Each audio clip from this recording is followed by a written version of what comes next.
All right, welcome. Filthy Kitchen Cooking. I'm the Squadman.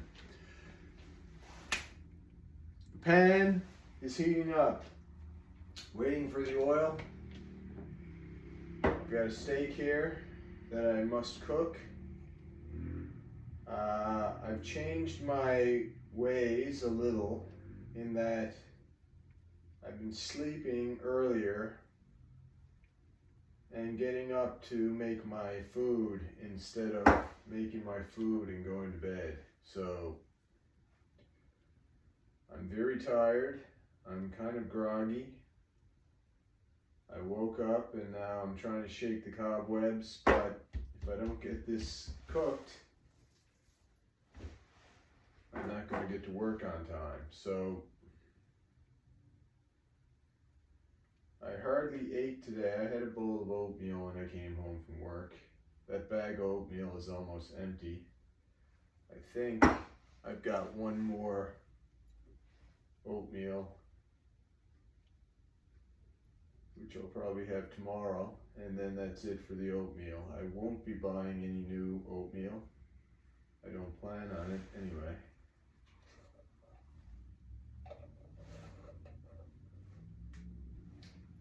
So hopefully I'll get back to eating salads after that. All right, so the steak has been sitting on the counter most of the day. It's room temperature now, or as close to it.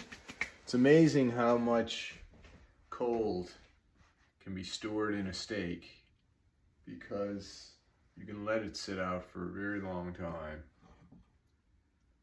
And yeah, it's still quite cold.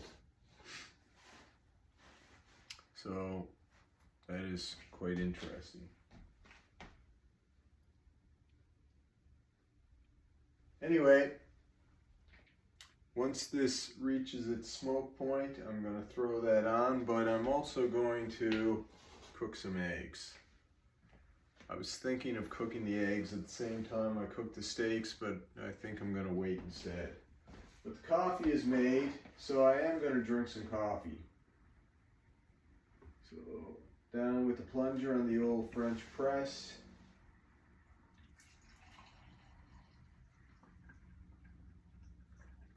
Very thirsty, so I should probably be drinking water. But I'm going to drink this coffee too. So yeah, I think I'm going to get myself a nice glass of water.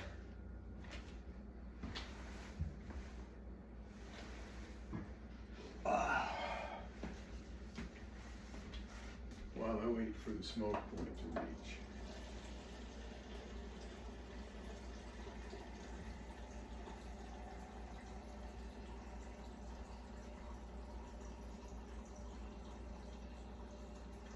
Now, how luminous something is how much light comes off of it. There are two ways that light is generated.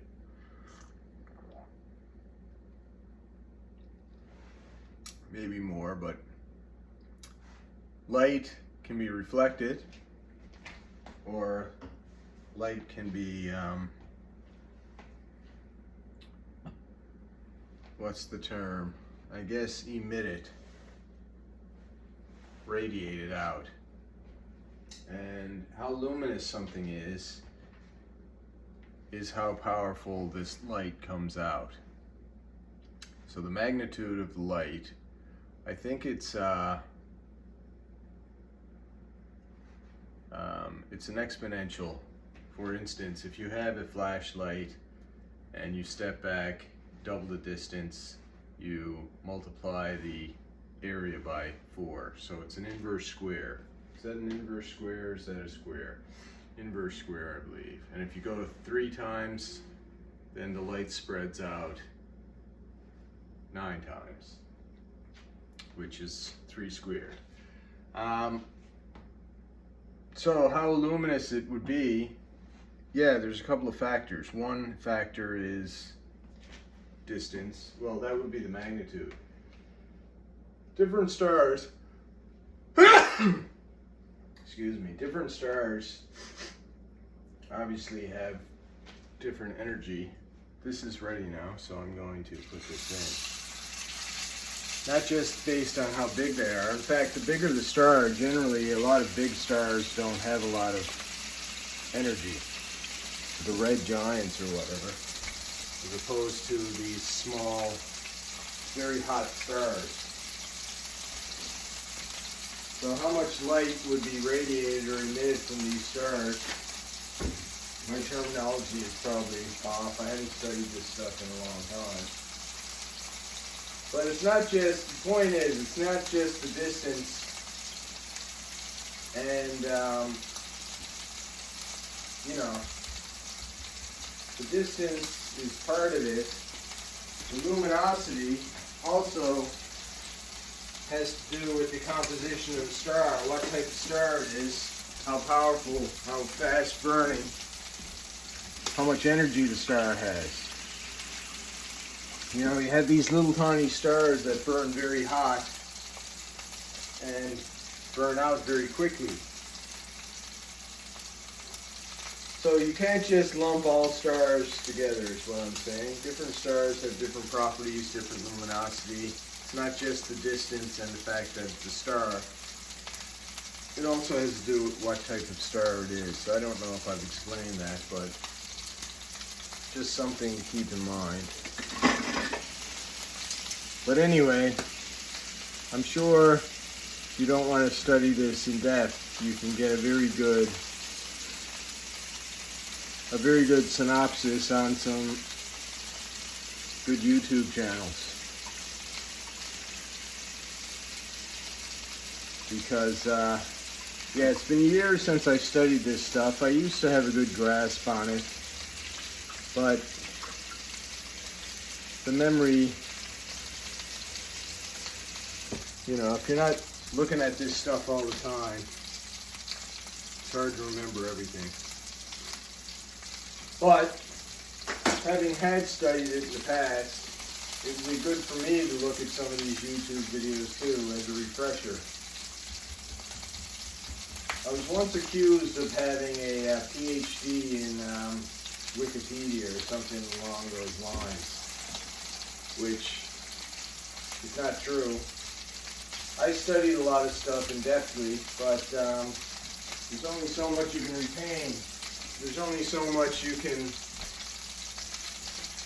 keep on the top of your mind. Top of mind now is a trendy turn of phrase. It seems it's catching momentum. But anyway, yeah, I do like to watch some of this stuff on YouTube to refresh my memory and see if there's anything new in the field. But I did study this stuff. So yeah. I was just a nerd with a voracious appetite for knowledge. And I used to study a lot of things, but I just don't have the time now. And the fact that I am deficient in sleep most of the time really affects the brain and the mind and the memory and all of the mental faculties. But that's it. Can't do everything all the time. But the point is about the luminosity is that, yeah, different stars have different properties as well. So that's another factor. All right, let's flip this over.